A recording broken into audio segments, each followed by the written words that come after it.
And good evening, members and members of staff. It's lovely to see you all. Jack Grounds, welcome. It's your first Scrutiny Committee.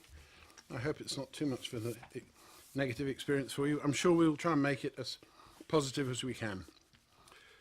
Apologies for absence and substitution. Councillor Robinson is replaced by Councillor Rattigan. Apologies from Councillor Bean, and Councillor Miller has been replaced by Councillor Edwards. Welcome both. Can I move quickly on to declarations of interest? No? Urgent matters? Councillor Harvey. Oh, sorry. Yes, Councillor Harvey, I didn't see you. Just for the record, of personal interest, I am the Labour Party's agent in Basingstoke, and I just want that on the public record, seeing as we're discussing elections. Okay. Yes, Councillor. I'm not the Lib Dem agent. It's a vacancy at the moment, but every year I get it. And we're talking about 2017 when I was a candidate as well. Okay. Do I need to take advice on this? Are we all right, are we? Anybody else got any secrets they want to display? So, declaration of interest. I've done that. Urgent matters. No. Minutes of the meeting held on the 14th of November. You happy that I signed them? So I will.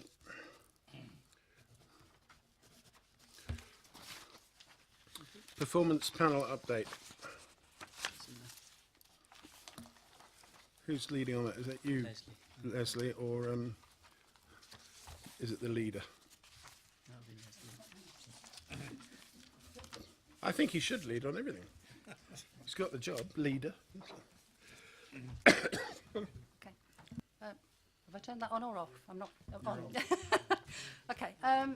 It was actually Q1 that was reported, and that's the information and the minutes that you've received this evening. It's traditionally the quieter part of the reporting period, and part of the discussion really was around the changeover because we've moved into a new period and there's been some slight changes to some of those indicators. Nothing major was identified, and I believe, unless you've got any questions, it was a fairly straightforward, no issues identified for further action through scrutiny. Okay. Thank you. Councillor Gavin James. Just a quick comment. I wasn't actually on that one, but I did go to the one on the 8th of January. But if you look at the minutes on page 8, it says that future meetings are planned for the past. And I think the year might just need to be changed. Oh, right. Okay. Not on my copy. Councillor Harvey. Thank you, Chair. Just wanted to pick up on the support provision quality affordable homes to all through growth and regeneration. Third one down on page 9 of the report. That's gone from green to amber. And if you go over the page as well, the one referencing new affordable homes being delivered in each year is again in amber. Just to highlight that as the point of being, it's disappointing to see that go from green to amber as a particular indicator, and I'd like to flag that up. It's one of the important indicators, not that they aren't all important, but the idea that we're falling behind on the delivery of affordable housing again would not be a good thing. And so I just highlight that that's a movement in the wrong direction. Thank you. Do you want to come back on that, Leslie? Not in specific detail, other than it was discussed by the panel, and the comments made by the planning team with the explanation behind that was made available, and it's something that people are just keeping a watching eye on at the moment, but it's been recognised. Okay. Thank you. So may I move on to electoral services update. We've got musical chairs now. So I'm on page 13, if that's any help to any of you.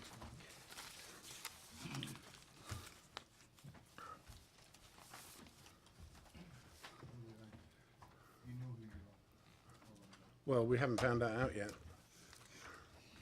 We will. Okay. Who's leading? Chief Exec? Thank you, Chair. Yes, I will lead as the Returning Officer and Electoral Registration Officer. In introducing this update of the report, notwithstanding some complexity around the role, I'll just remind members essentially in straightforward terms what the responsibilities are of the Returning Officer and Electoral Registration Officer. To ensure that candidates for elected office can stand through an appropriate nominations process and I'll talk in a moment about how a candidate was barred in terms of not getting through that process appropriately in terms of the county council elections. To ensure that those who are duly registered to vote have the opportunity to vote, and thirdly, to ensure that the will of the electorate is reflected in the result, and essentially that's getting it right in terms of the count. During the last year, and since the previous update provided on the 21st of March, during the last year we've done 8 elections and referenda. They've all passed off smoothly and effectively with no major issues raised and no election petitions being made. In terms of specific actions that I undertook, that I was planning to undertake when I last met you in March, I have confirmed that the Express software program that's used for the running of elections is now part of the list of critical IT systems that the council operates, and therefore it has the benefit of an enhanced level of monitoring in terms of our critical systems, so that work has been done. I requested internal audit to carry out an audit of electoral services, and that was subsequently confirmed by audit committee, and that work is underway and that's nearing completion, and the results of that will go to audit committee in due course. In relation to election activity, the county council elections were held on the 4th of May. In the run-up to that election, I assumed the role of Deputy County Returning Officer, and it was brought to my attention that there was a candidate nominated for a division within Basingstoke and Deane that was also nominated for another division elsewhere in the county. I brought that to the attention of the County Council Returning Officer, and as a result of the candidate failing to withdraw, because you can't stand for 2 seats in the same election, they were deemed to have withdrawn their nominations from both seats, and therefore they were unable to stand. So I think that's just noteworthy in terms of people not getting the nominations process correct. In terms of making sure that the views of the electorate are reflected in the result, clearly we held a count for the county council elections on the night of the 4th of May, and we were fortunate to have the Electoral Commission, who monitor these things on behalf of the Cabinet Office, on behalf of government, with us on the evening of the 4th of May, and they monitored the result. In the report I've put a summary in there that the regional manager thought that the count was very well run in terms of the clarity of signage, announcements and explanatory documentation, and it went off well. The full comment is in the appendices, and of course we're never complacent and there's always room for improvement. So things like people doing check counts on bundles. There were some cases where people were doing that to the, with their backs to candidates and agents, and we sort of changed that for the next election in terms of moving that forwards so that people could see. And there was also a comment in there about we took a bit of time because we checked the counting twice. But actually I felt very positive about that in that essentially what we did was we measured twice and we cut once to make sure we were right. And I think as the returning officer, what I'm interested in is getting the correct result. So I think that's fine. Unfortunately, on the night of the count, one individual was required to be ejected so that good order could be maintained. So the county council elections went off relatively smoothly. Of course, the elections team during the run-up to the count for the county council elections were faced with receiving the writ and the preparations for the snap general election. So it was a very busy time with some parallel and dual running required in terms of finalising arrangements and all the briefing for the county council whilst doing the preparatory work for the general election. Again, I'm pleased to report that the general election was delivered safely and smoothly, and compared to the last time we ran a general election, I think we delivered that about an hour earlier than the previous case, so that went off relatively smoothly. In addition to the county and the general election, we've also held a number of other events. There were 3 neighbourhood planning referenda have been held, together with a borough ward by-election and 2 parish elections. As I say, they all went off smoothly. In relation to the capacity and the resilience of the electoral services team, I think there was a sense in which it was a very busy year in terms of 2017, and I think having delivered those electoral events successfully, I think that was very positive in terms of the team's sense of achievement in terms of delivering those.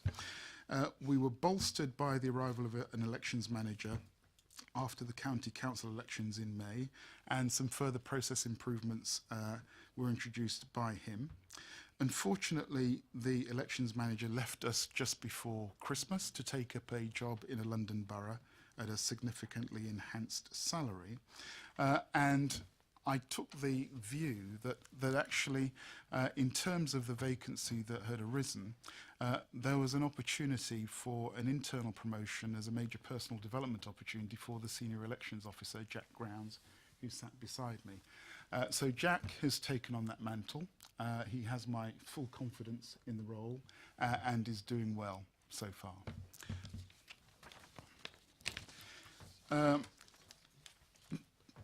In terms of electoral registration, there's an annual canvass which the team undertakes each year. One of the things introduced this year was the use of handheld technology in terms of tablets that were used on the doorstep, and this allowed for real-time updating of the electoral register, which I think was a great innovation, and Jack may say more about that in response to questions. And we completed the annual canvass and the register on the 1st of December, and as well as obviously making that available locally, that's also gone off to the British Library and the ONS as usual. And we updated on a regular basis with key statistics in terms of completing the task. So, in conclusion, the effective administration of elections is a key component in maintaining public trust and confidence in our democratic system, a responsibility which is personally vested in the returning officer and electoral registration officer. A number of elections and referenda have been held since the last update to Scrutiny Committee, which have all been delivered safely without major incident or an election petition being raised.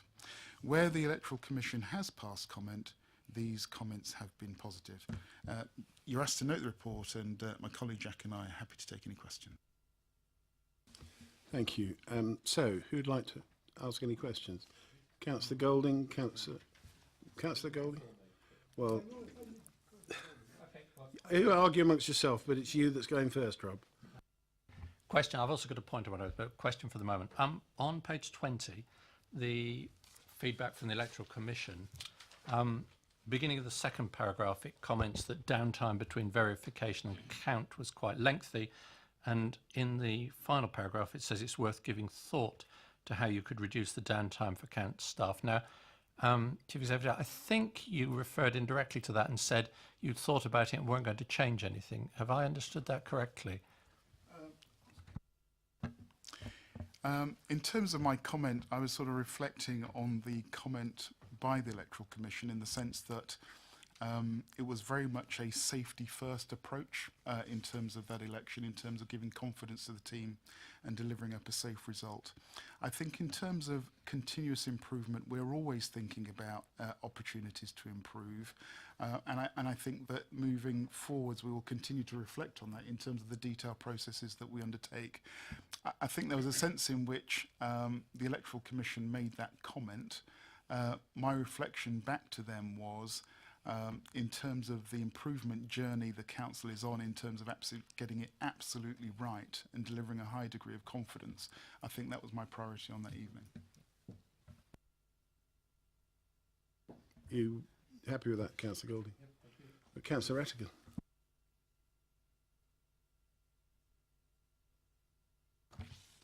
My point is about the electoral registration. You've got 3,300 houses that have not responded. That is a disappointingly large number, if I'm honest with you. I wonder if that has. Is there language difficulties in some of that? Is there, you know, we obviously have lots of people from different countries there. Are there clusters of properties that are there? And how do you deal with HMOs? Just a couple of points on those. If I address first your question about language barriers and things like that, if I just give you a bit of background in terms of the handheld technology that we used for the first time in this canvas, it's essentially a Samsung tablet that all canvassers were given, and their allocated canvas area that they covered towards the latter stages of the canvas. The properties where we had documentation outstanding, whether it was a household inquiry form or an invitation to register, were automatically uploaded to these tablets so canvassers could map out the areas that they were supposed to be covering. All canvassers covered all the properties they were supposed to, and according to the legislation, at the personal visit stage of the canvass, the electoral registration officer is required to visit once, one personal visit following a number of mailings. So built into that tablet is the capability for canvassers to translate all documentation into a number of languages, specifically common languages that are found within the area. And that was something that, from feedback from our canvassers at the point that we published the register in December, was that particularly in town centre areas, that was significantly improved, and it was a really useful tool for them to use. So I think the impact of that was positive, and it certainly helped capture more responses than we'd probably ever had done before for an annual canvass. And the in terms of homes of multiple occupancy, we try to adapt our canvassing technique in order to accommodate these. So while there is an acknowledgement from central government that that HMOs are very difficult in some circumstances to obtain information from, canvassers were able to identify where we had known HMOs within their area, and they could make a number of visits to those properties if necessary. So there was a capability within the technology that canvassers could record a follow-up visit to any properties where they didn't feel there was sufficient responses given. So these could be automatically timetabled into their schedules, so they would disappear from at one point and then reappear at a convenient time for them to do a revisit. So while central government acknowledged that HMOs are a very difficult nut to crack, the sort of the use of the handheld technology was significant in sort of getting more information from them than we ever had done before. You want to follow up? Microphone. Thank you. We obviously have 3,300 properties that have not appeared on our world. Do we use any cross-referencing things like council tax and that sort of thing? Because obviously we know a lot of these people because they give us money every month or during the year, and sometimes we give them money in terms of housing benefit and everything else. So I just wonder how you work that into your system of picking them up as a respondent. So according to the legislation, we can, and the electoral registration officer can use locally held data to influence the conduct of the canvass and the information acquired as a result of that canvass. So, for example, local tax records, council tax records, benefit records, these are all facilities that were tapped into and used in order to gain information. Where sometimes on council tax records the entire household is not listed because it's often a liable person, this makes it difficult for us to gather the names of every single person who can be registered at that property, which is why we use it, locally held records, to influence it as much as we can. And there are sort of a number of other local sources that we can use, and this is certainly something that's been more useful this year, particularly with tackling things like HMOs. I would also point out that as a result of this canvass, we had the highest response rate we've ever had in terms of percentage. So I think the numbers are something like 95.57% in terms of household inquiry forms returned, and then as a result of that, individual electoral registration as well. So while there is a number there of 3,316, in terms of percentage of the whole borough, this was certainly encouraging from our point of view. Chair, if I may just come in just to build on that. I think also in terms of staying on the right side of the line, but encouraging people to return the forms that hadn't returned them in terms of coming up to the deadline for the process. We sent out a letter to those at the end that just reminded people that, of course, credit reference agencies quite often look at the electoral register when considering creditworthiness, and therefore this may be something that individuals might want to reflect on in determining whether to complete the process or not. And we did see a bump coming through after that letter went out as well, so in terms of using innovative techniques. Sorry, I've got you on the list, Councillor Richards. Councillor Harvey. Thank you, Chair. Can I ask the returning officer, please, to 2 points? Firstly, with regard to the matter that was raised at full council with the idea of a deputy returning officer, have you had a chance at all to give that any thought, particularly with regard to your absence, obviously all the other responsibilities that you have as the chief executive, and there may well be occasion when you are not in the authority, and as such something requires a decision, and a deputy returning officer may well then be able to exercise an urgent decision in your absence. Is that something you've given thought to? And if yes, have you answered that? And who might that be, or how that might be handled? And I have a second question as well. Chief, I think that's for you. Yes, it's my intention that Jack Grounds will be appointed Deputy Returning Officer and Deputy Electoral Registration Officer.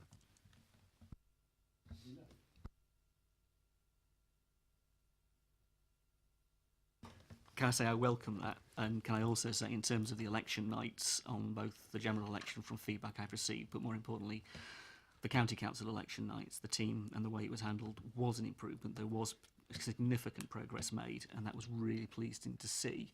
I think that's also leads really on to my second question that relates to section 3 of the report. And again, this is a question to the returning officer as the author of the report.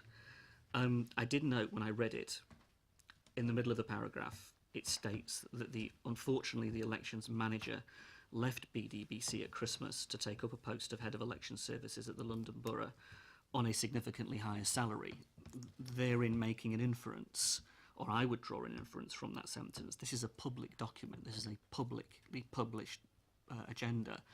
I did note that there were 5 attempts previously to recruit an elections manager.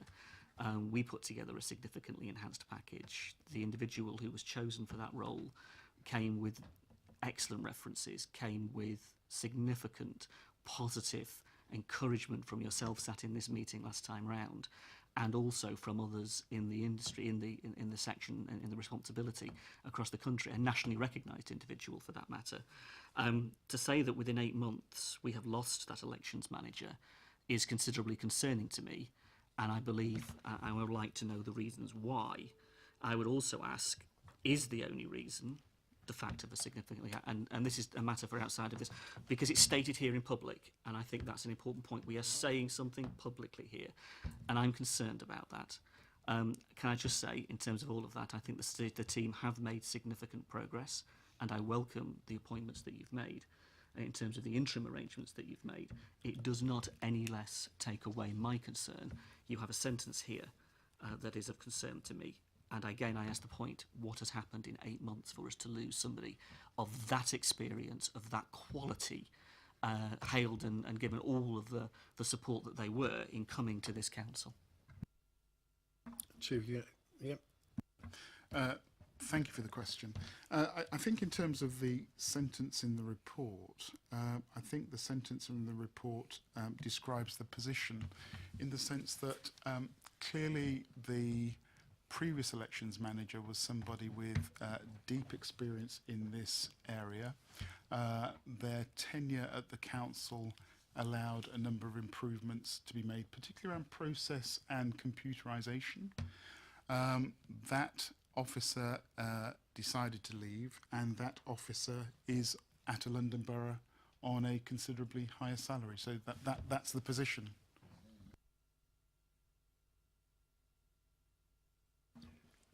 Councillor Harvey, is that?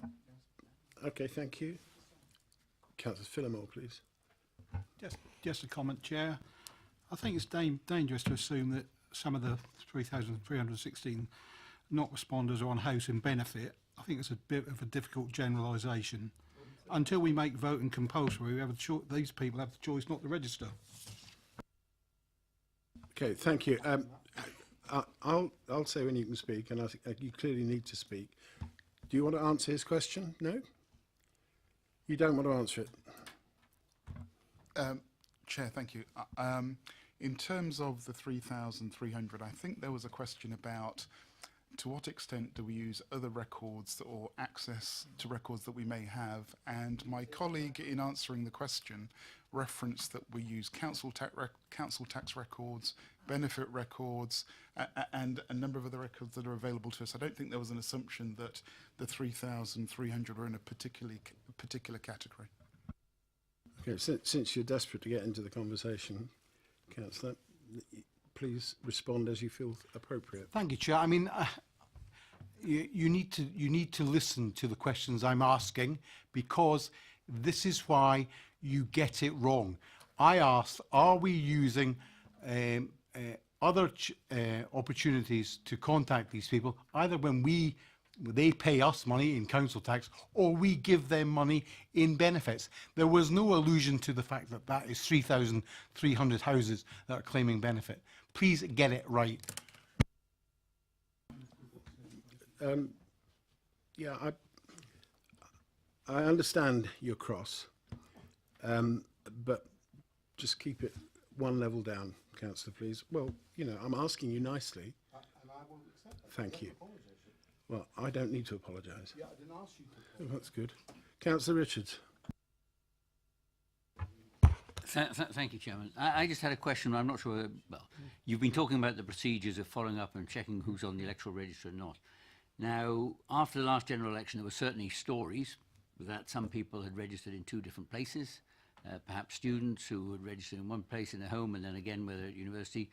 Are there any checks carried out to see whether somebody is on a two different electoral rolls? And you know, is there a way of checking that? There is no reason that somebody cannot be registered in two places. They cannot be registered within the same local authority area on the same electoral register, but there's nothing to stop somebody registering, say, as you alluded to, a university address or a home address. At present, there is no national system for comparing registration in different places because, as it stands in law, an elector can be registered in two places. As you correctly say, there were stories, and it is something that the government were aware of, that, you know, people can be registered in two places, but at this moment in time, they're not looking to change the law on that. You want to come back? So if I may just quickly, so I mean, the point, the conclusion is that there is a possibility for election fraud then. Is that correct? Sorry. Well, I think as it stands, the law is what the law is. When somebody registered to vote, it is their responsibility, and when they go to vote, that they cast one vote in one election. It is not for electoral services staff or electoral administrators to police that necessarily, because if that person would do that, then that would be committing a crime.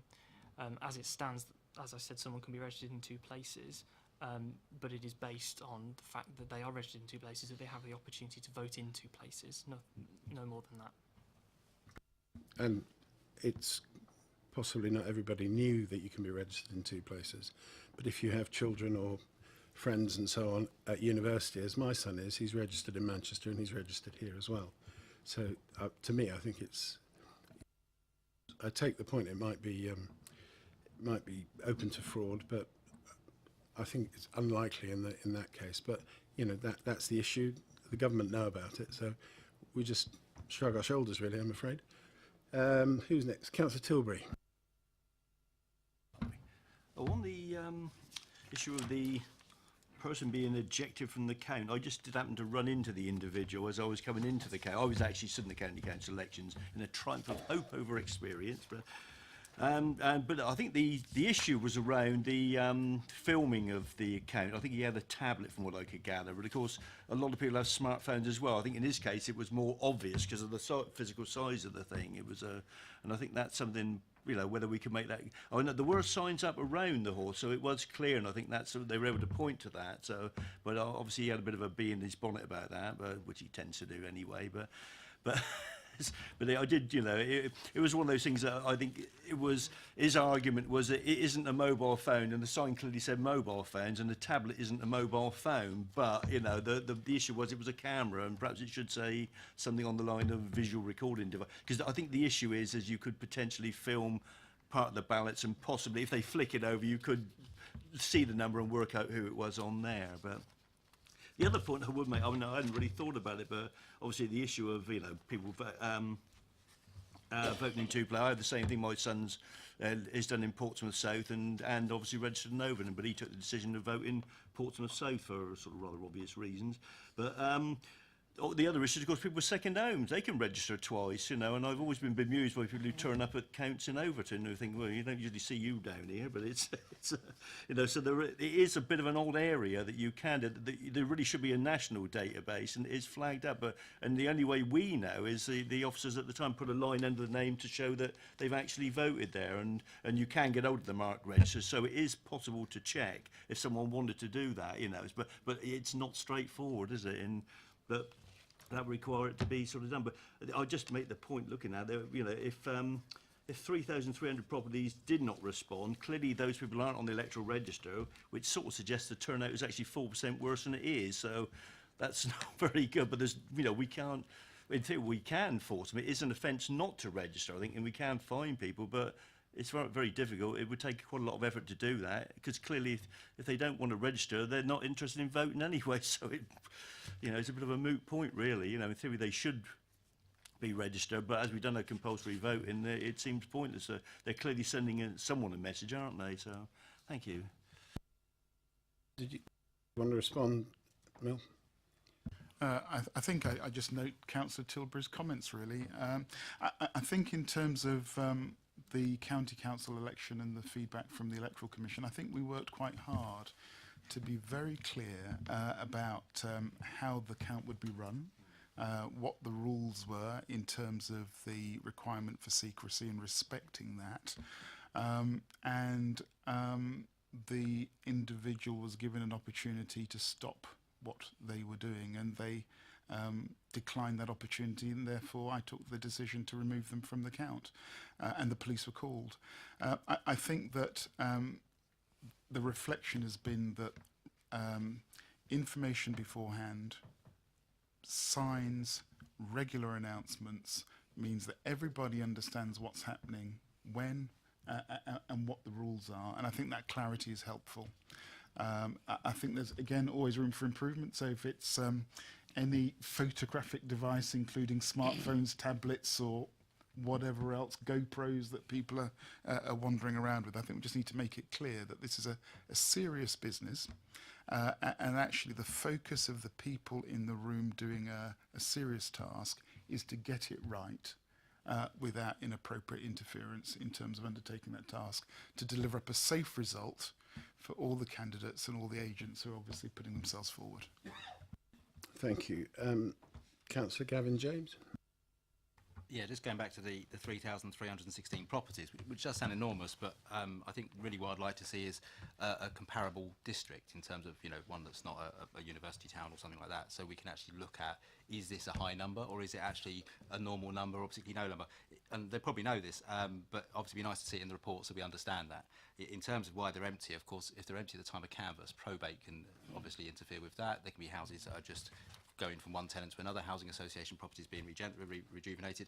And we also know, and I think it's probably relevant to the town centre, which is ward breakdowns useful, is a lot of people live in Eastrop for 3 months. Nothing to do with my great counselling skills, I'm sure, but they're on sort of temporary contracts. They've often come from overseas. They do a temporary contract with one of the major local employers. They stay for 3 months, then they go back. So another employee comes in. We've got a number of properties that are used in that way for very much short term, and clearly if you're only here for 6 months you probably won't register, and I think that's why it's important we just look at comparable districts to say, have we got a particularly big number? Is there a problem we need to look into? Or actually, is this pretty much a standard figure that we see across areas such as Basingstoke and Dean? And that it's just a normal sort of thing. Be good to see that on paper. Thank you. Councillor Rob Golding. Thank you, Chair. We seem to move on from questions. I mean, I do welcome the improvements that have been made, but I did, as I mentioned to you and the Chief Executive in advance, want to raise one concern as part of encouraging you to the ongoing continual improvement. I'm keeping it brief. In March, I emailed Electoral Services to point out that none of the new residents along the A30 had yet appeared in my extract of the Electoral Register, and had any of them actually registered. And I got a very nice answer that explained the process and basically said all is well. I emailed again in June to say that still none of them had appeared on my extract of the Electoral Register, and I got another explanation of the system with this quote that the software is actually quite clever, but that was it. So I waited till I got the full register in December and discovered that not only were none of the new residents on it, a lot of my old residents had disappeared. The whole of Dummer and the whole of Dean had disappeared from my extract of the Electoral Register. And then I did get an apology and a very nice reply, and it was put right very quickly.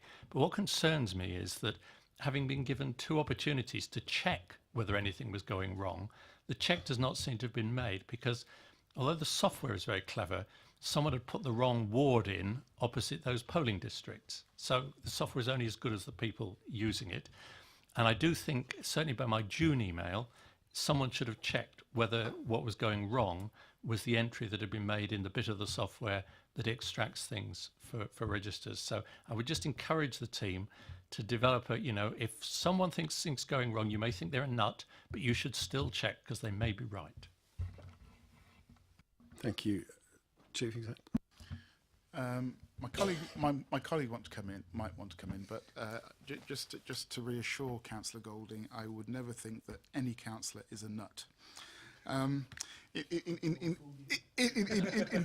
terms of the process, I think Jack will come in terms of they were included on the electoral register. The issue was about the software in terms of what was going out to you in terms of your extract. But I think you make a very powerful point.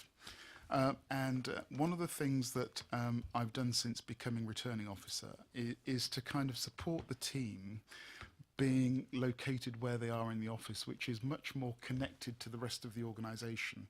In a number of other local authorities, it's not unusual for the electoral services team to be in the equivalent of the office under the stairs. And the reason for that is because of all of the confidentiality around the electoral process. Now, part of the difficulty is when you do that, it's kind of shut away, and therefore there's less engagement with the rest of the organisation. And if I think to some of the cases where in other authorities things have gone badly wrong with elections, it's been about a person receiving a query who sent out the original information in the first place, receiving the query and saying, don't worry, it's fine because I did it. And there is something about sort of checks and balances, which I think is the point that you're making, Councillor Golding.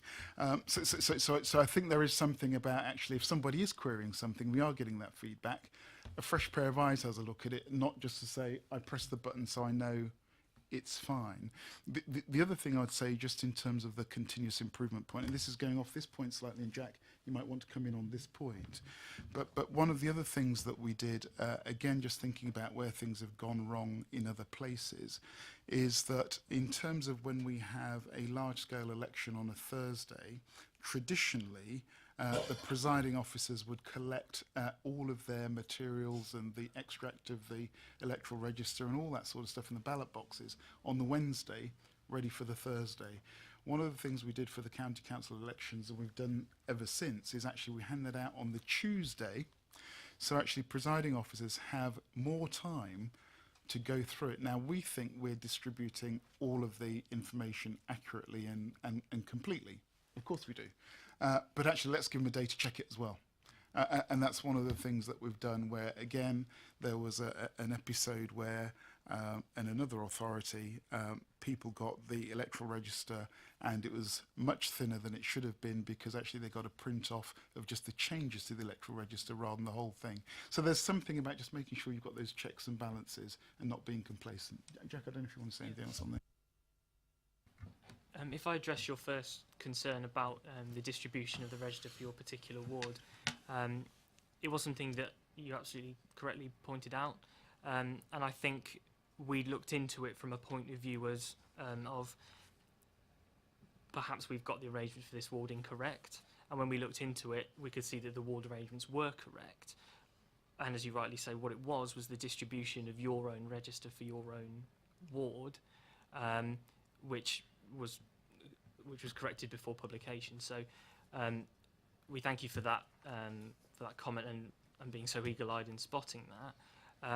But it's, as Mel said, it's something that we've continued to build on improvements and look at process all the time.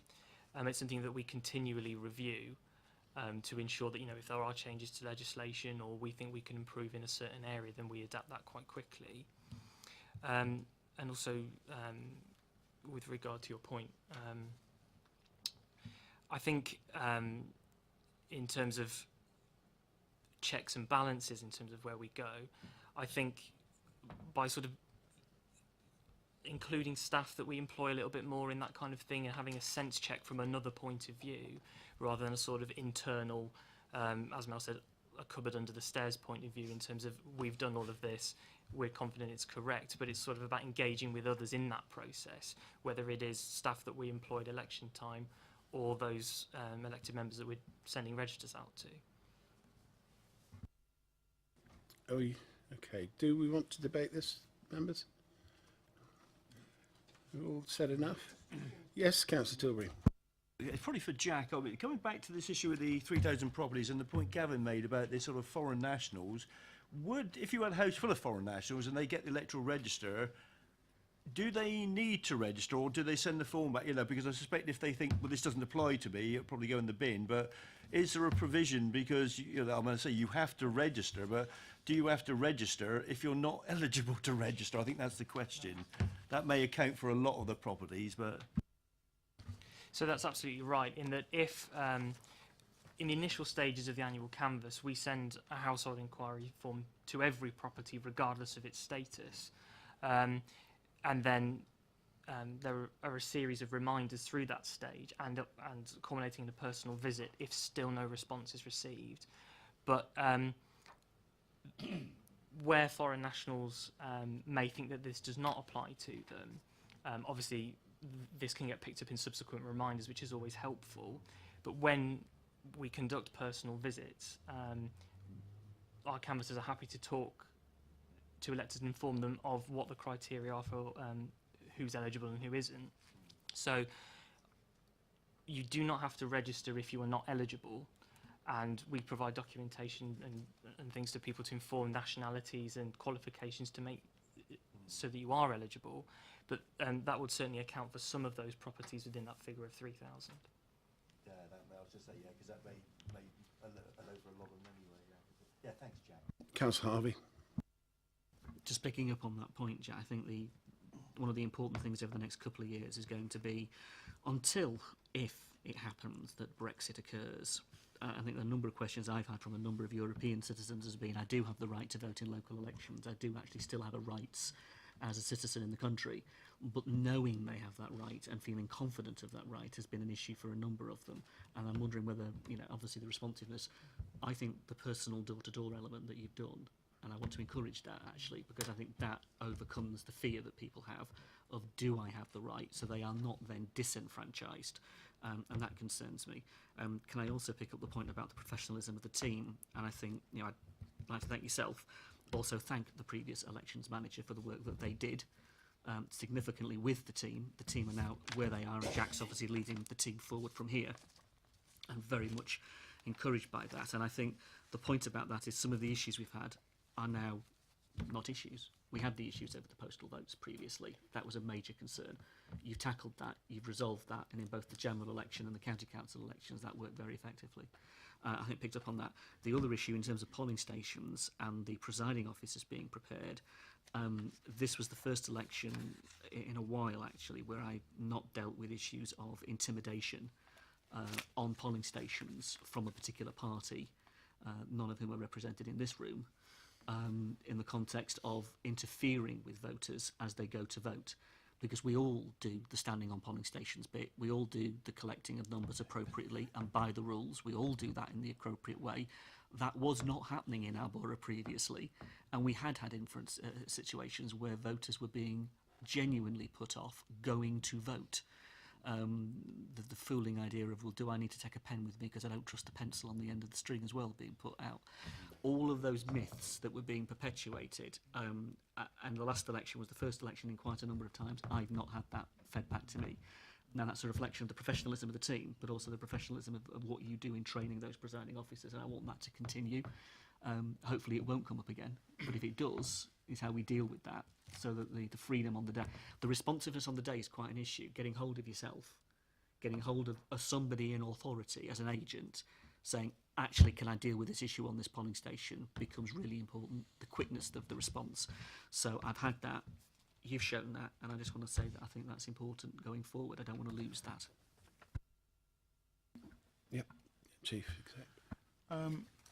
I'd just like to thank Councillor Harvey for those comments. I think there's been something about just being very clear about the rules. And I think that we've been very robust in seeking to have a consistent approach to the operation of elections. And I think there have been elements where we've applied a robustness and a consistency that hasn't suited everyone.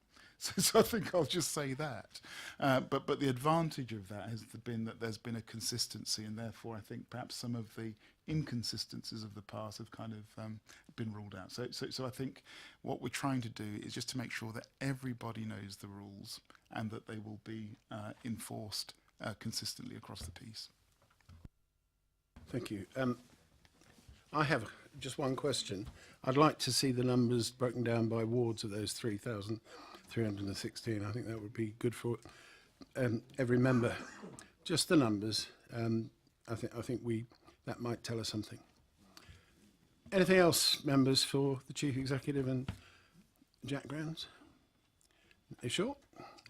Councillor Tilbury. Just going to say, speaking as a candidate in, Christ knows how many elections now, but I mean, certainly the county election one was very well run and it was very clear and it was certainly not at all confused, which we've certainly had in the past. So, you know, and it certainly helped. So, yeah, I think he's done a very good job, basically, and I'm sure Jack will do an even better job. So, thank you. Yes, Councillor Harvey. Just quickly, just for the purposes of the minutes, I would like it minuted that I am not happy with the paragraph 3.1, as I've already explained. I don't want to lose that point. I am not comfortable with that language at all.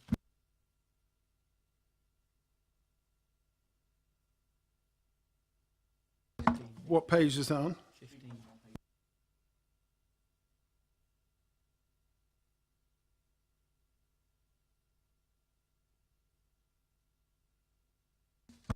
Are we done? Okay, would you like to note the report, committee? Yes, thank you. Thank you both for attending. Good job, Jack. That was not the easiest in the world. I'm always gentle.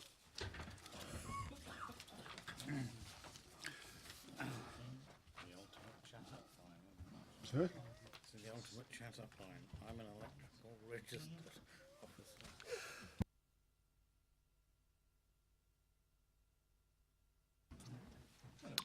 So we're on to the item. I've forgotten which. Where's he gone? Oh. Stop it. So item 7 starts at page 23. But you all knew that. So we're going to receive a presentation from various colleagues on my left. Then we'll take questions and then debate, usual stuff. Are you ready to rock and roll?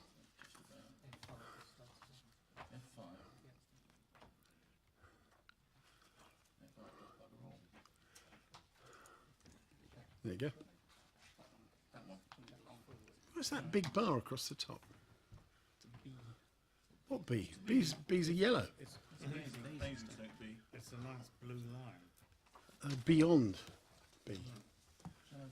Yeah, I should get very cynical otherwise. Members, can you see that, or do you want this light out?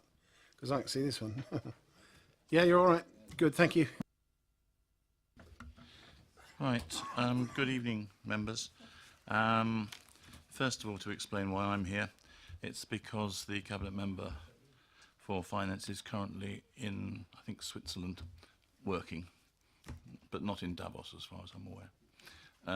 So you have me this evening to present this report. This report basically is an update on the process. You saw effectively the whole of the substance of this previous time when you considered it on the 7th of November. What this report does is update you on some of the other comments which were made in the consultation period with the public, and the one amendment that I think has been made to it.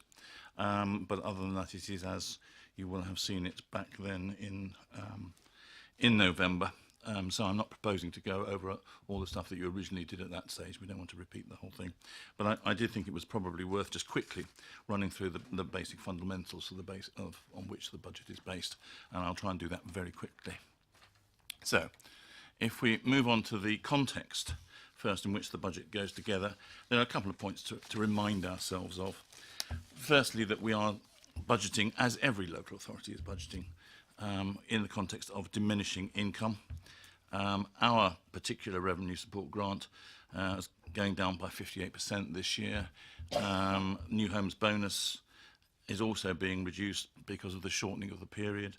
So if you take the reduction in new homes bonus from 20,000 from 2015-16 plus the revenue support grant, there's a reduction of something like 6 million in terms of our income from those two combined.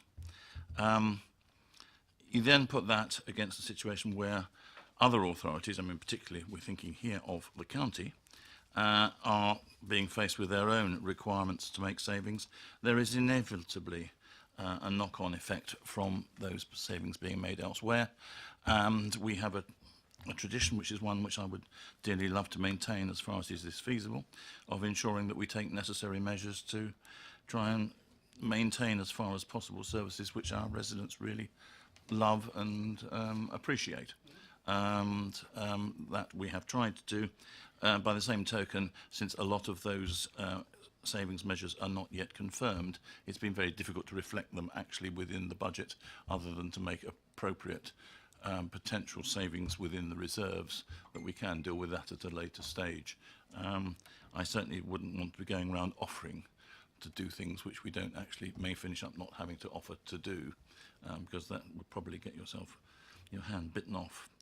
It is a situation, of course, where we're dealing in very uncertain circumstances. I'm not going to go into the uncertainties of Brexit and what that might have on the economy, but just within our own grant funding, the future of New Homes Bonus is by no means guaranteed, nor is the situation on business rates retention, where that might take us, or the outcome of the fair funding review, other than to say that the likelihood is that when we are looked at under the fair funding review, government is going to take a rather more aggressive approach towards us, because we are basically well off compared with many other councils than others might do. That said, when you look at what the reduction has been in our government funding up to now, it's affected us far more than it has done other local authorities. So we've already suffered in that way. Against that, we are still growing as a borough. We're still growing at the moment by something like 1,000 people per annum, just over.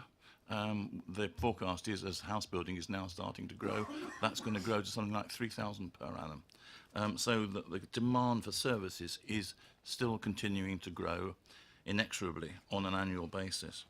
And the cost of providing those services is also going up when you're looking at the current RPI and CPI rates, against which we've got historically low interest rates. So we're being asked to do more, we're getting less, and we're effectively our income base is reducing at the same time.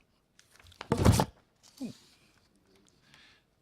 So if we look at the budget approach, a number of key aspects of this. Firstly, we want to continue to provide high quality services, but to do so with better value for money. we have a lot of good services which are very well rated by our residents. The last thing we want to do is to see that because of the budget pressures that we see the quality of those services devalued. Where possible, we need to reconfigure. It doesn't mean to say they can't be changed, but the quality still needs to be maintained. But we need to reconfigure them or renegotiate them. And that is a key part of our budget strategy, our budget approach for the future. I think we might get a new...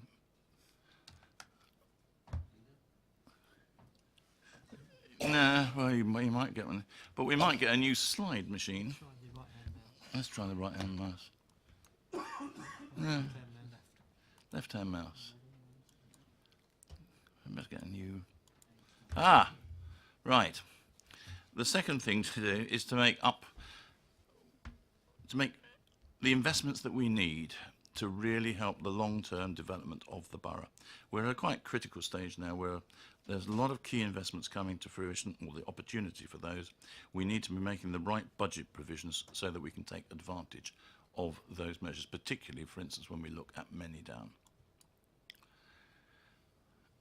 Whilst we're doing that, however, we've got to make sure that we put the necessary provision in to support the most vulnerable in our community. And that, by most vulnerable, it can be people living in deprived communities, it can be people living in vulnerable communities like Buckskin, where we need to put the resource in there to make sure that the flooding is dealt with, or it can be people who are themselves disadvantaged in one way or another, if they're, for instance, in disability grants, and there's quite significant impact there as well. We do want to make sure that what we do is where we have growth, that we invest the proceeds of that growth for the community, and that's why we need to maintain the LIF funding that we have and the other means of passing LIF and SIL back into the communities where that is possible. And then finally, we need to make sure that we maintain a medium to long-term view of our financial planning. Many of the projects that we are talking about here will not come to fruition within the next 2 to 3 years, not within this budget period. There are investments for the longer term, and that is the view that we have to take on all of our financing, because some of the benefits will also come from those longer term investments further down the line. So we're taking that view in the strategy. But whilst we're doing that, the key thing is that we must continue to have one of the lowest council tax levels in the country, at the same time maintaining our position as having one of the highest council tax spends per capita of the county. It's a very enviable position to be in.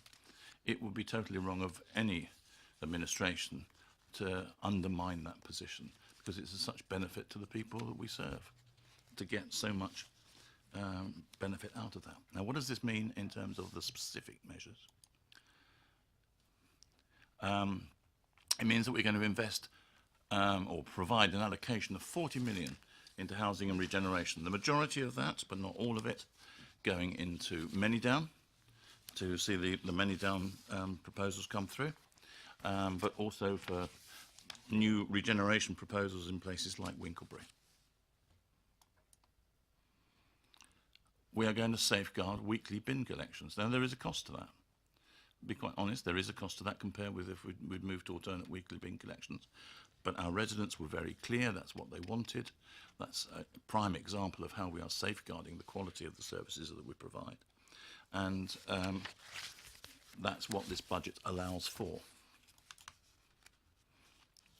We're putting 2 million, as I said, into additional support for our most vulnerable. That 2 million consists over this MTFS period of a variety of different aspects that includes, for instance, the disabled facilities grants, increases and various other aspects, which we could go into the detail if you want, but they're in the budget pack there.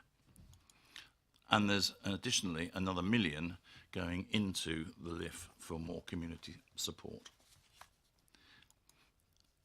And to provide all that,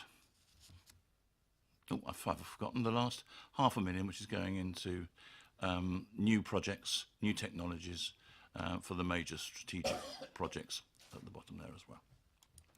So to provide all that, we are budgeting for an increase of £5 in the council tax, or as I prefer to put it, That's a pint of Guinness per annum, the cost thereof. Unfortunately, Guinness has gone up tremendously in the last period.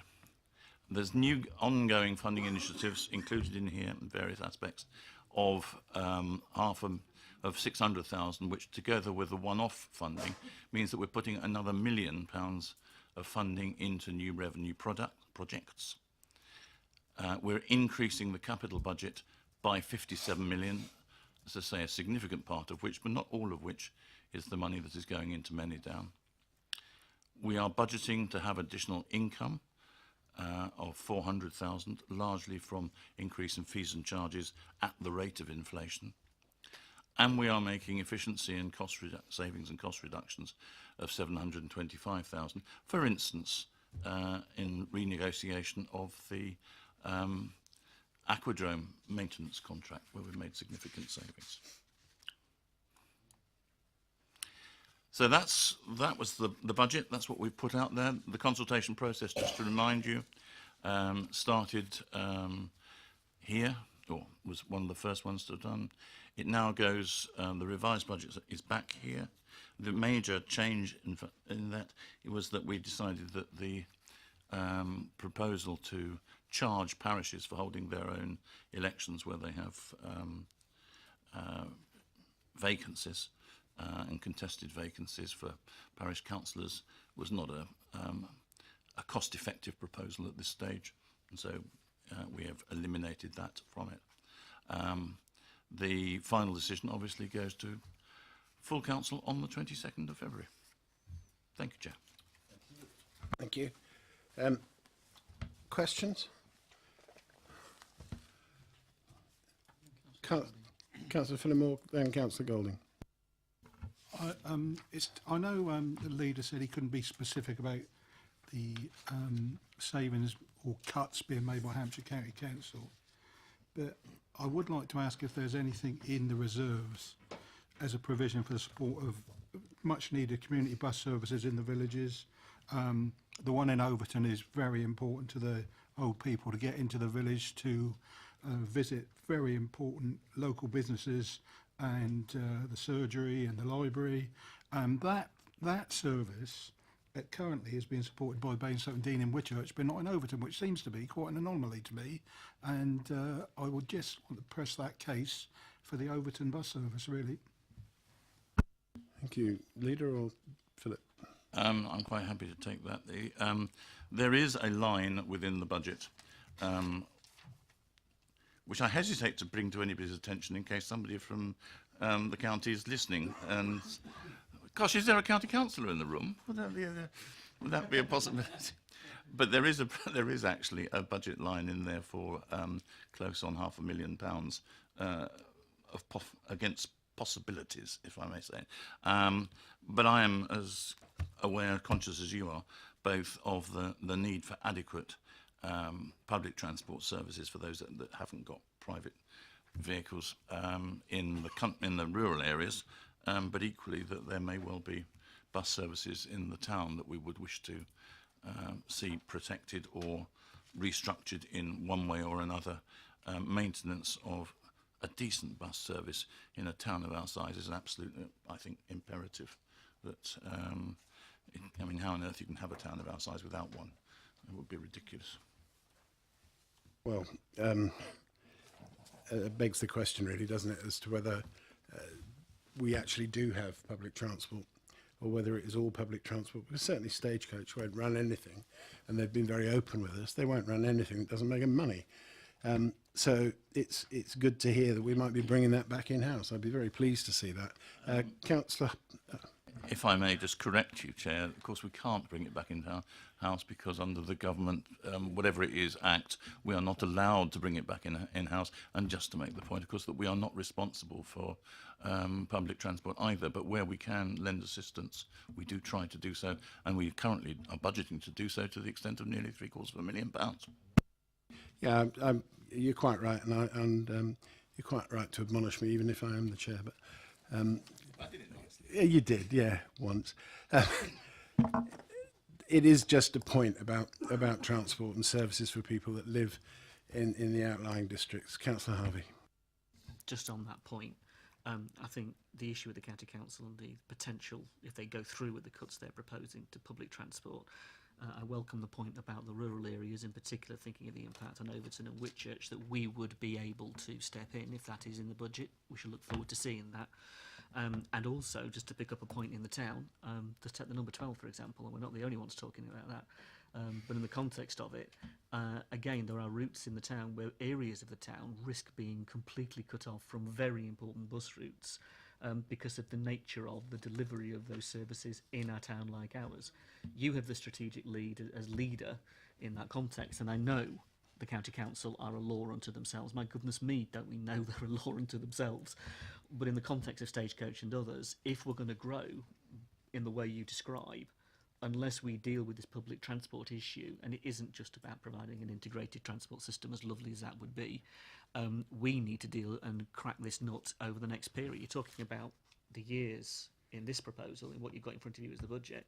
I'm just picking up the point that it's a perennial issue in Basingstoke, the level and service of public transport. I welcome what you're saying. For once, actually, we might agree on this. Whether we get what we want is a different matter, and how we get what we want is a different matter. Thank you, Councillor Harvey. Councillor Golding? Thank you, Chair. I have a couple of questions on the details, so I suspect they're for officers rather than the leader, though he's welcome to answer them if he wants to. Page 27, which is the recommendations that the council is going to be invited to note. The second one, I'll give officers a chance to get on the right page, 20. The second one notes that about 234,000 of the 217-18 budget carry forwards have been included in the 2018-19 budget, and says this will reduce the 2017-18 budget accordingly. Why does it reduce last year's budget, and does that matter? Just a quick answer to that. Basically what that's saying is that in the current year's budget we have got money to do these things. We'll be reducing, which isn't going to happen. We'll reduce this year's budget therefore, and it will be spent next year instead. Why does it matter that we're reducing a budget in year? What? Well, as we said, it's a forecasting issue effectively. So we'll be then monitoring our budget against a lower, or spend against the lower budget. Second question's on page 33,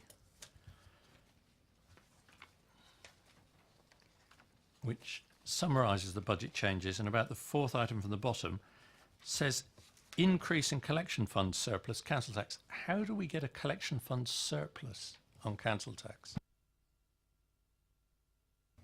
We have to make assumptions when we set the council tax about what the population is going to be and what the level of bad debts is going to be, and some other things as well, like how much we're going to pay out on council tax support and so on. So when they actually come in different at the end of the year, it means that you either collect too much or too little council tax in, and therefore that gets shared out between ourselves and the county and the other preceptors. What we're saying is we expect next year to be 25k worse out in our estimate than we further out than we are this year. So why don't we just estimate it more accurately and use it at the 25k? The 25 actually is an improvement, so it's an improvement in the surplus. So we're saying we think we'll have more of a surplus, and what we do is we calculate it a year in arrears, so the figure that's put in there will be based upon what we're expecting this year's to be. Councillor Harvey? Thank you, Chair. Could I ask a question on page 50, please, that relates to the process of SIL and the relationship with LIF?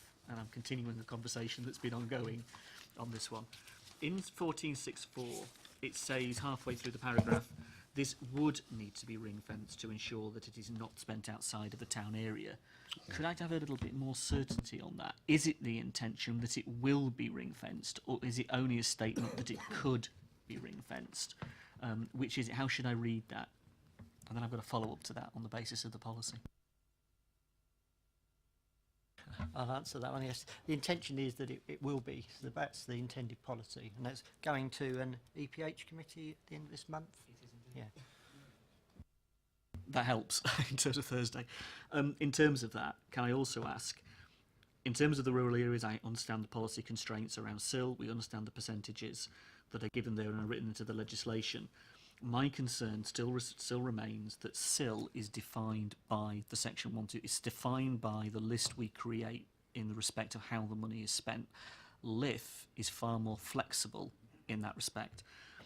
Is it still the intention to combine the two, or are you going to go through with the separation of the LIF funding and the SIL element?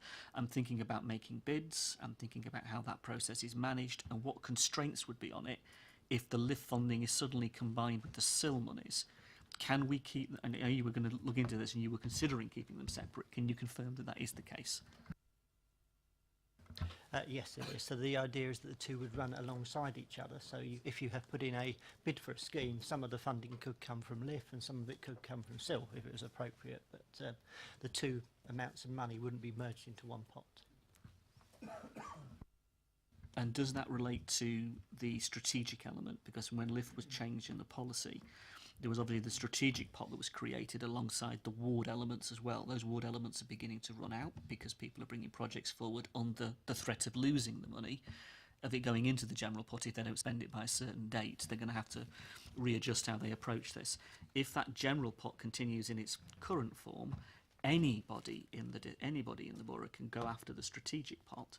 So it wouldn't be ring-fenced for the town area. And again, you don't want to exclude the rural areas from the strategic pot either. So there's absolute pros and cons to how this is managed, and that's the concerns we have, that everybody has access to what is their fair share of what is two very important pots of money.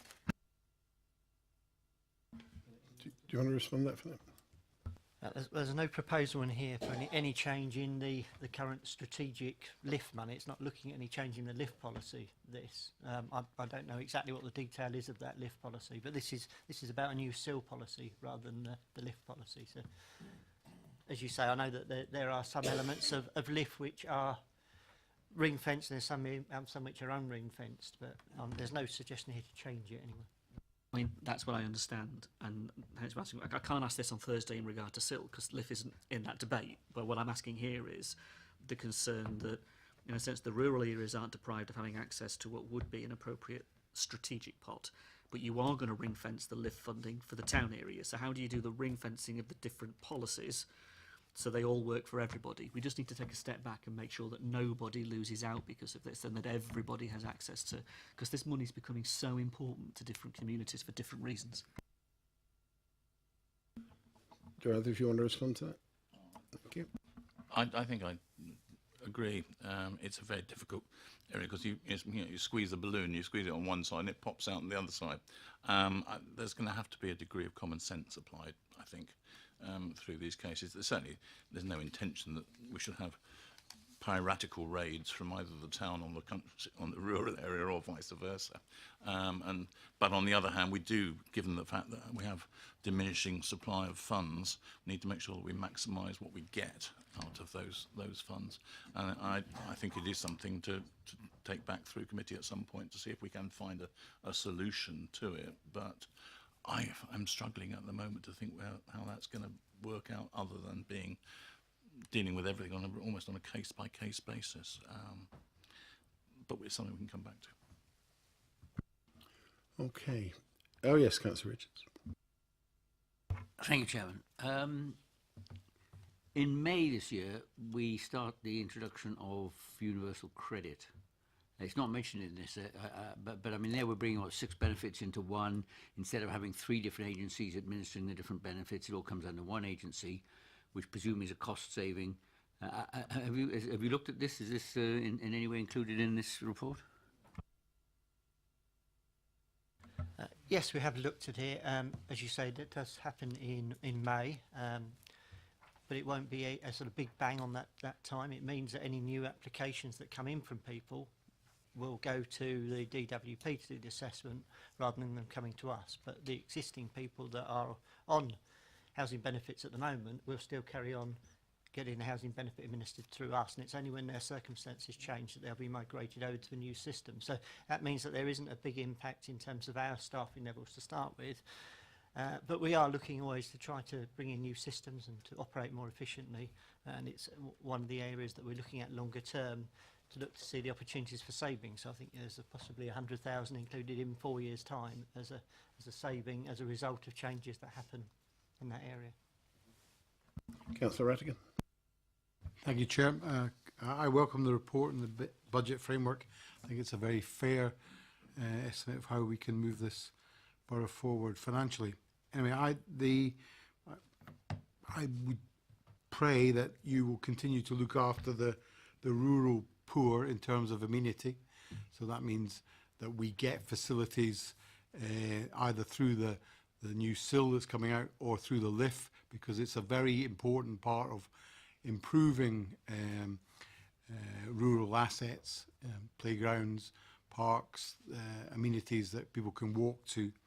And I also hold out the hope that you will find the money to maintain the relationship with West Berkshire to allow my residents to continue to use the Newbury recycling facility, because that is really important to them and has proved, in my view, a good use of our relationship with them, and our struggle to have a relationship with Hampshire County Council on this issue. But the weekly bin collection is well thought of in my ward, and is a tangible that my residents see, and I welcome the fact that we will be retaining it for the future. Councillor Harvey. Just on the universal credit point, there is a concern about the implications for our staff of the transfer and how that will be managed. There's an implication there for our residents in the services they receive, and this again comes back to the leader's comment about how we as a borough council deal with the issues that other agencies present to us. There is real concern, and I do not know how we deal with this, that if you take, for example, the only main point of contact there's going to be, and they look in the library in the town centre in regards to universal credit, then that reduction in service that the library is going to see as a result of the county cuts potentially causes problems when people seek to access the online material there, the online systems there, sorry, to raise their concerns, because they aren't going to have a physical point of contact anymore. They're not going to be able to pick up the phone anymore directly once the hotline finishes. Once it's been implemented, there's no actual guarantee from the government that they will keep the hotline. They've only introduced it as a stopgap measure as far as the current announcements have been made. So the question is, it's all well and good us making provision, and I would be interested what we will do in our community centres that may well be very important in this regard, and I am thinking of the rural communities as much as the urban communities in that regard, because people aren't going to be easily able to hop on a bus in Whitchurch or Kingsclear and come into the town to access the library centrally to deal with their issues and have them responded to. County are being utterly uncooperative over this because they're going to cut the library no matter what happens, aren't they? If they go through with their budget, I don't see it changing. I'm concerned that any reduction here, our staff, even though it might be forced on us, may well remove what is a very important service that people will come to rely on, because who else will they turn to in those circumstances? It isn't as easy as it's made out to be. I do not think this rollout is going to be as easy in any way, shape or form as it's being made out to be. Thank you. Are there any more questions? Oh, Councillor Tilbury, Councillor, thank you.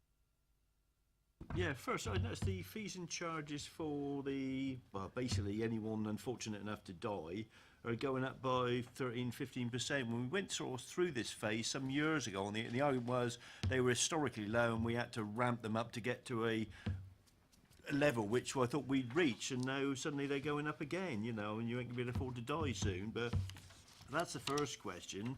And the other one is regarding the market stores. I was a bit bemused to see that the weekly fee is charged in linear feet still. I thought we went metric when I was at school in the 70s, but I noticed also, again, they're only going up by the rate of inflation. But I know when I was involved with the Top of Town plan some years ago, and we made a decision at some point, because of the rather dire state of the market, there's virtually no stores at all, not to increase the charges. And I know relatively they're probably quite small charges, but as they're going up again now, it's not going to help, is it? You know, I think this is one area where if we want to encourage people, if we want to have a proper market, because, you know, if you go to Winchester, they got a decent market there, and it's thrived, and it's, you know, almost every day of the week and weekends, and they have special ones, and we sort of struggle in the market. I mean, I remember the market when it was at the top of town, when it was a little town. Then we had the new market square, and we had two markets in the Basingstoke, and now we've got a few stores, and it's quite sad really for a town of this size, because there isn't the space really anywhere for it. But I think, you know, if we're going to charge more money, they're even less likely to come, aren't they? So, thank you. Okay, do you want to comment on that? Yeah, there is one solution, which of course is not to die. But the charges are still significantly below the costs that you would find elsewhere. I can't remember the figure, but Phil may be able to remind me of just what the subvention is that we put into maintaining these services, the amount of money that is going in to supporting the various burial services. But it is significant. It runs into hundreds of thousands. 180,000, he seems to be whispering in my ear. So, and that's with this additional recovery. So, you know, there comes a point in time when we can't continue to underfund this service by as much as we are doing compared with other areas. On the markets, I think we've got to remember the amount of effort that is going in to try and, I mean, the things which will bring market stalls back will be footfall. And it's the amount of effort that is going in at the moment to generate footfall through other activities. And, you know, talking to our events team and knowing what the bidder's planning for the coming year, it's getting better every year. I think we're now seeing the bid into its real first year of full activity. I would hope that we'll see a significant, I mean, I'm sure we would all hope we'll see a significant result coming from those activities, and once the footfall is increased, then I think we'll start to see the market return as well. And we are in any case putting in funding to enable the more generation of market stall activity to be encouraged. Anything you want to add, Phil? I was just looking at the fees and charges report, but that does explain there that we use a specialist market company there, and that the size of the market's now doubled, pitch size, and the pitch fees are increasing as well, but it's still making a deficit at the moment. It runs at about a 12,000 deficit, so it is on the up the market. Say the size of it is doubled, and this will help to reduce the deficit that it has there at the moment. I think the point about Winchester is that Winchester doesn't have two fairly large shopping centres to compete with. That's all right. I think it's a valid comparison. Yes, they have a lovely market, but you know, we will struggle whilst we've got Festival Place and the malls constantly, and I understand that, but they put us in a slightly different position with the market. But other things need to be encouraged because it used to be a lot better, and so, you know, personally, I think it's good it's being subsidised. Councillor Phillimore. Yeah, I just wanted to talk really about page 44, which is beyond the MTFS, and 2021, 2022, both in 9.2 and 9.5, it mentions the delivery of 40% affordable housing. I heard the leader say that buildings on the increase, and we're building 1,000 to 3,000 per annum. How does that measure up in what we're achieving now, that 40% of affordable, which is a dream for 2021, 2022? How does that compare to what we're achieving now? Just to correct you, the 1,000 I was talking about was not houses, it wasn't homes, it was population to 3,000. So we just need to, for the sake of accuracy. At the moment, we are not, as I think was being pointed out when you were looking at the dashboard, that there is a little bit of concern about the delivery of affordable housing. One would hope that that will right itself during the course of the year. Certainly, the track record in our ability to negotiate 40% as part of the Section 106 agreements that we've had has been very good in the course of this year. We have been meeting our target of achieving those figures. It is a very clear commitment that we will, since Manydown is going to account for quite a large chunk of this, we are committed to 40% affordable on Manydown. And I can see no reason why 40% should not be achievable. But obviously, you know, it all depends on what the current prevailing economic conditions are at any one time. But at the moment, it looks as if we are on the right track to be able to. And 40% is an affordable figure, which is actually quite significantly higher than many other councils are achieving. Are there any more questions? Yes, carry on. Just going back to the market situation, the market at top of town has certainly much improved, and I speak to the market manager on a regular basis, and he's obviously trying very hard, and we are attracting stalls, many of which look at Wednesday as their sort of toughest day of the week, and they don't get much out of it. And we can't compare ourselves with others. The problem with the top of town is footfall, because there's no real draw there. Years gone by, the post office was a massive draw when everyone was picking up their pensions and posting parcels and getting car tax discs. It's not a draw anymore. I noticed over Christmas, though, an awful lot of market stalls in the malls, which certainly over Christmas it was full, almost to the point where you couldn't walk through the malls because there were so many stalls there. So I don't know whether we own the malls, whether there's a strategy in terms of the market, whether we're charging those stalls a lot more money because of their location, because there's a risk if we've got we're struggling to establish a market at the top of town, then we stick lots of stalls in throughout. We can't do much about Festival Place, but throughout the malls, are we just damaging ourselves? So I think do we have a strategy, or do we do you can have a stall in the malls if you pay a lot more for it, or you have to turn up in the top of town and have a stall up there at least one day if you want a day in the malls or something like that. Is there any kind of market strategy, or is it just a bit sort of odd job, really? No, I think you're absolutely right. I mean, it would be very foolish to shoot ourselves in the foot by having a strategy that said that we want to encourage stores in the malls and not at the top of town, when we have a very clear overriding strategy that we want to increase the footfall through the top of town.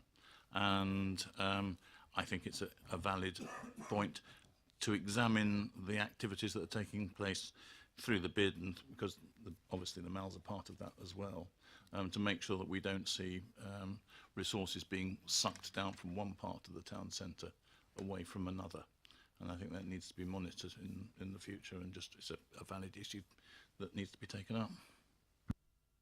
Councillor Harvey. It would help if we weren't building a brand new town centre 3 miles down the road, but that's a different debate for a different time. In terms of looking at the £40 million for regeneration, I think that's a really important statement that the leader has made. And in terms of the product of that, the relationship, I think, between Winkleberry, Buckskin, and in particular Manydown becomes very important over the next few years. And I'm interested in seeing, and I know other colleagues have mentioned this in other committees, how the Manydown development benefits the communities of Winkleberry and Buckskin rather than causes them disbenefit. Now, in the context of that, the 40 million figure is a large sum of money. How much of that gets spent on Manydown as compared to how much of that gets spent in Winkleberry or got spent in Buckskin? And there are other areas as well. They are not the only two of our town that would benefit from regeneration. And again, that has been acknowledged. I'm really interested in seeing the detail of this, because at the moment, the regeneration strategy that has been presented to members drew a lot of criticism. And I'm hoping again to see that, and others were, a much better strategy that could reflect how this money in particular could make a difference. We're not going to be able to spend it twice. We are not going to be able simply to rely on Manydown alone, but Manydown becomes a key factor in how we actually deliver regeneration to Winkleberry and Buckskin, but other areas as well. So the headline figure looks nice on a presentation, I get that. The detail, I really do challenge and look to challenge. What are we going to see for our money that will genuinely mean those residents get benefit in their communities? Because they're going to see the development going on, they will see it happening, and they felt very strongly about that over many, many years. So they have to be part of this if we're going to make it a success. And that's a difficult journey. We're on it. The 40% affordable housing is a key element of that as well. But I'm intrigued to see how the £40 million is actually spent. What bang for our buck do we get? Thank you. Do you want to respond, Philip, or Leader? Well, just to point out that this is a budget allocation, and therefore we need to be clear about that, because we are still in the process of the procurement of the private sector partner.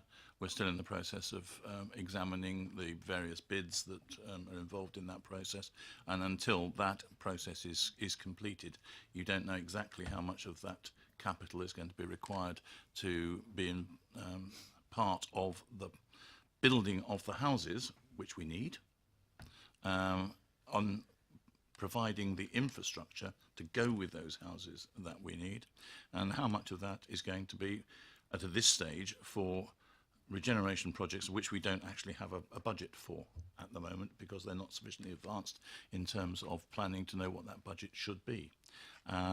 So we have a sum of money which is there for the moment. The sum of money which is being taken from our reserves, we can always review those reserves at a later stage if we find that there is insufficient, or it may well be that it is over provided for, which enables us to do more in other areas. But the point about there being an integration between the new community and the existing community, and it being mutually beneficial, has been one which has been there right the way through from the very earliest days of the planning of Down, and the fundamental principles which were laid down right in at the earliest time, alongside the 40% affordable housing as well, has always been there. And there is no change in that appreciation, that there has to be, that we want to see people not living in two separate communities, but living in exchangeable communities, or whatever the right word is. Not to say that you will lose the identity of a Winklebury. Nobody wants to do away with the identity of a Winklebury. You might want to change the feel of the place, but you don't want to do away with it. But equally, you want to make sure that people feel that they're connected to a bigger thing, which is the town of Basingstoke. Okay, so I think we're through questions, so we'll carry on. Councillor Harvey.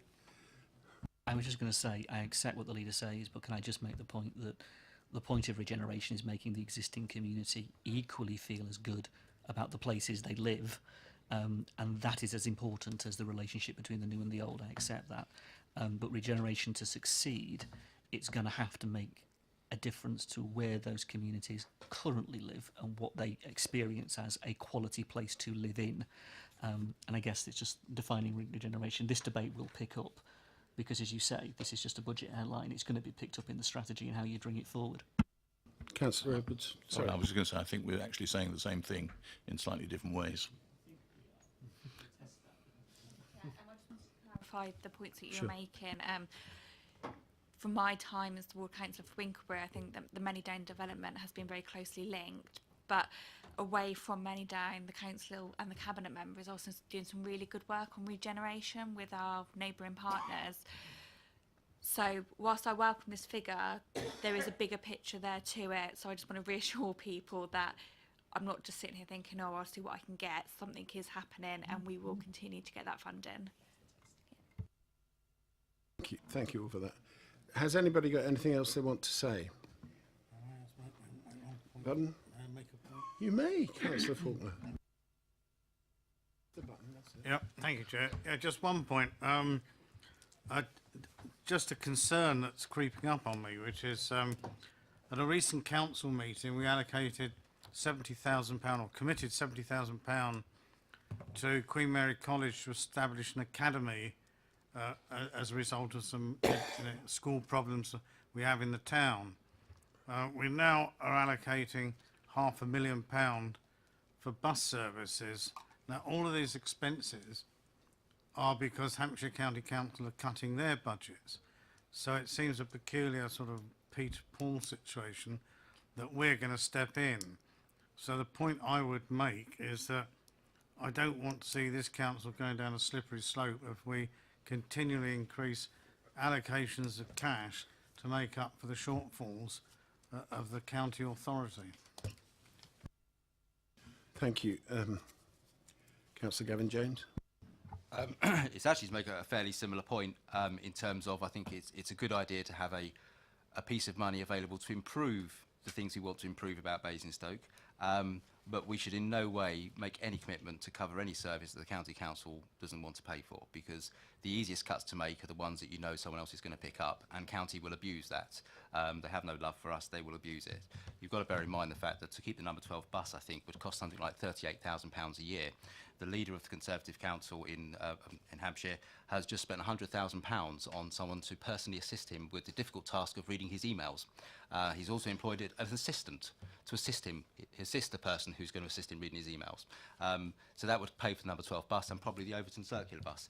Unfortunately, the budgets involving these bus cuts have been supported. Indeed, Councillor McNair Scott, I should know his name, she's not here to defend herself, stood up and voted in favour of the budget proposal, which got rid of the bus and potentially the library in her ward, in her division, as did your county councillor as well. He was there and he didn't speak for it, but he did certainly vote and support their proposals.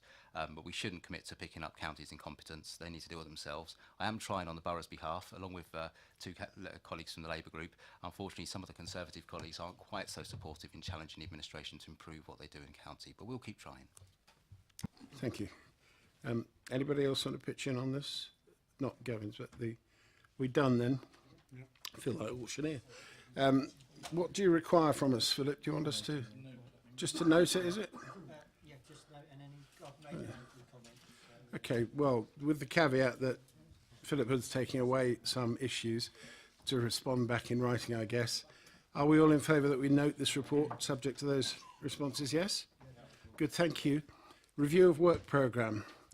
I think the situation there is that we've got nothing for the February meeting, and I don't think personally don't think it's possible, unless somebody's got a bright idea about something, for us to get a report written at this stage. No, it's not. So, do we agree to cancel that meeting? Agree. Thank you. We're still on review of the work programme. Anything to add? Anybody want to pitch in on this? Okay, then I'll move to nothing. That's it, we're done. Unless somebody's got a confidential item. Thank you, members. It's been a very useful meeting, and good night.